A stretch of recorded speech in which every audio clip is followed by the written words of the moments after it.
அரசியலமைப்பு நடவடிக்கைகள் தொடர்பில் நீதித்துறை கட்டமைப்பின் நீதிபதிகளின் பெயரை குறிப்பிட்டு, குறிப்பாக அவர்களின் பதவிகளை குறிப்பிட்டு விமர்சிப்பதன் மூலம் உயர்நீதிமன்றத்துக்கும் நீதித்துறைக்கும் பாதிப்பு ஏற்படுவதோடு அவமதிப்பும் ஏற்படவில்லையா என்பதே இங்கு கேள்வியாக எழுப்பப்பட்டது. இது தொடர்பில் அரசாங்கத்தின் நிலைப்பாடு என்ன? அரசியலமைப்பின் 22ஆம் திருத்தம் மற்றும் நீதித்துறை திருத்த சட்டமூலத்தை கொண்டு வருவதற்கு முன்னரே பாராளுமன்றத்திற்குள் அதற்கு வெளியிலும் முக்கியமான எதிர்க்கட்சி உறுப்பினர்கள் நீதித்துறை நீதிபதிகளை இலக்கு வைத்து ஒருவித குற்றச்சாட்டுகளையும் தாக்குதல்களையும் தொடுக்க தொடங்கியிருந்தனர். இதற்கு முன்னர் லஞ்ச ஊழல் ஆணைக்குழுவின் பணிப்பாளர் நாயகத்திற்கு இது நடந்திருந்தது. குற்றப்புலனாய்வு திணைக்களத்தின் பணிப்பாளருக்கும் நடந்திருந்தது. போலீஸ் மா அதிபருக்கும் நடந்தது. போலீசுக்கு பொறுப்பான அமைச்சின் செயலாளருக்கும் நடந்திருந்தது. அதன் பின்னரே அவர்கள் நீதித்துறை வரை விரிவுபடுத்தினர். பாராளுமன்ற உறுப்பினர் சமந்த ஜெயஸ்ரீக்கும் வழக்கு தீர்ப்பு அறிவிக்கப்படுவதற்கு முன்னரே பாராளுமன்றத்திற்குள் வெளியிலும் நீதிபதிகளையும் பிரதம நீதியரசரையும் இலக்கு வைத்து தாக்குதல் நடத்த எதிர்க்கட்சி உறுப்பினர்கள் முற்பட்டனர். எனவே தற்போது நடைமுறைப்படுத்தப்பட்டு வருவது அதன் ஒரு தொடர்ச்சியாக இருக்கக்கூடும்.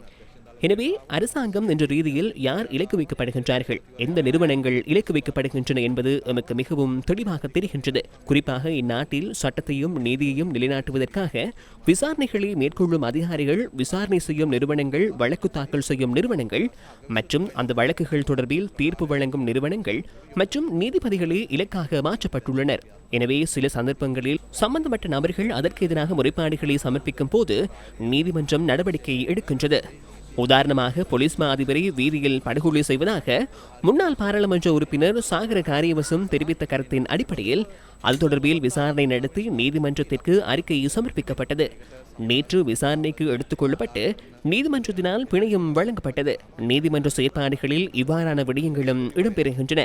எனவே இதன் பின்னணியில் ஏன் இவற்றை செய்கின்றார்கள் என்பதும், ஏன் நீதிமன்றத்தையும் பிரதம நீதியரசரையும் நீதிபதிகளையும் இலக்கு வைத்து தாக்குகின்றார்கள் என்பது மிக தெளிவாக புரிகின்றது. விசாரணைகள் முதல் வழக்கு தாக்கல் செய்வது வரை நீதிமன்ற தீர்ப்புகளை வழங்குவது வரையிலான இந்த நடவடிக்கைகளை முடக்குவதும் அந்த அமைப்புகள் தொடர்பில் நாட்டு மக்களின் நம்பிக்கையின்மையை ஏற்படுத்துவதுமே அவர்களுக்கு தூவியாக உள்ளது. இந்த அமைப்புகள் தொடர்பில் நாட்டு மக்களின் நம்பிக்கையின்மையை ஏற்படுத்துவதுமே அவர்களுக்கு தூவியாக உள்ளது.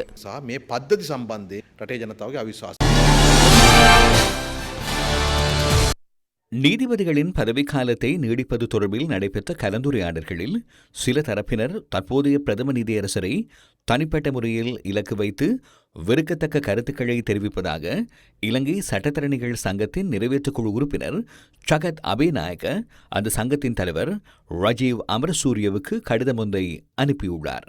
முன்மொழியப்பட்டுள்ள சட்டமூலத்தின் மூலம் அனைத்து நீதிபதிகளின் ஓய்வு பெறும் வயதை நீடிக்க நடவடிக்கை எடுக்கப்பட்டுள்ள பின்புலத்தில் சேவை நீடிப்பானது தற்போதைய பிரதம நீதியரசருக்கு வழங்கப்படும் சேவை நீடிப்பாக சட்டத்தரணிகள் சங்கத்தின் சில உறுப்பினர்களும் சில அரசியல்வாதிகளும் எண்ணி கருத்து தெரிவிப்பதாக சட்டத்தரணி சகத் அபேநாயக்க தனது கடிதத்தில் வலியுறுத்தியுள்ளார். பாராளுமன்ற சலுகைகளை பயன்படுத்தி சில எதிர்க்கட்சி பாராளுமன்ற உறுப்பினர்கள் பிரதம நீதியரசரை தனிப்பட்ட முறையில் இலக்கு வைத்து கீழ்த்தரமான கருத்துக்களை தெரிவிப்பதாகவும், அது ஒட்டுமொத்த நீதித்துறைக்கும் நாட்டின் சட்டவாட்சிக்கும் விடுக்கப்படும் கடுமையான தாக்குதல் எனவும் கடிதத்தில் தெரிவிக்கப்பட்டுள்ளது.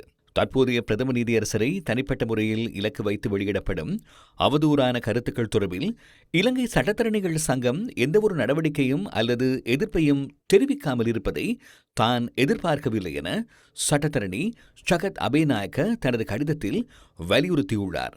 இவ்வாறான நிலைமையில் சட்டத்தரணிகள் சங்கத்தின் இந்த மௌனம் அத்தகைய கருத்துக்களை ஏற்றுக்கொள்வதாக வெளிப்படுத்தும் மறைமுக அனுமதியாக பொதுமக்களுக்கு தென்படும் என்பதையும் சட்டத்தரணிகள் சங்க தலைவருக்கு சட்டத்தரணி சகத் அபேநாயக்க அறிவித்துள்ளார். எதிர்கால நிறைவேற்றுக்குழு கூட்டம் ஒன்றில் இந்த விடயங்கள் தொடர்பில் கலந்துரையாடுவதற்கு சட்டத்தரணிகள் சங்கத்தின் நிறைவேற்றுக்குழு உறுப்பினரான தனக்கு வாய்ப்பளிக்குமாறு அவர் தனது கடிதத்தில் கோரிக்கை விடுத்துள்ளார்.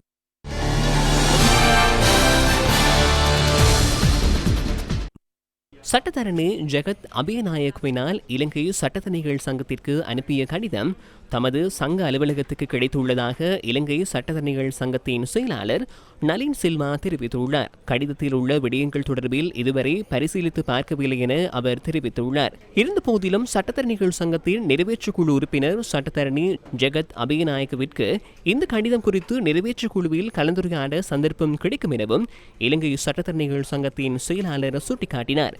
நிறைவேற்றுக்குழு கூட்டம் கூட்டப்பட்டிருந்த போதிலும் சட்டத்தரணி ஜெகத் அபிநாயக்க இதில் பங்கேற்கவில்லை எனவும் அவர் சுட்டிக்காட்டினார்.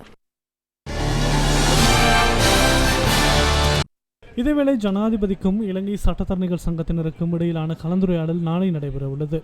ஜனாதிபதி விடுத்த அழைப்புக்கு அமைய நாளை பிற்பகல் 1 மணிக்கு இந்த கலந்துரையாடல் நடைபெறும் என ஜனாதிபதி ஊடகப் பிரிவு தெரிவித்தது. நீதிபதிகளின் ஓய்வு பெறும் வயதை நீடிப்பதற்கான திருத்தங்கள் தொடர்பில் இதன்போது கவனம் செலுத்தப்பட உள்ளது.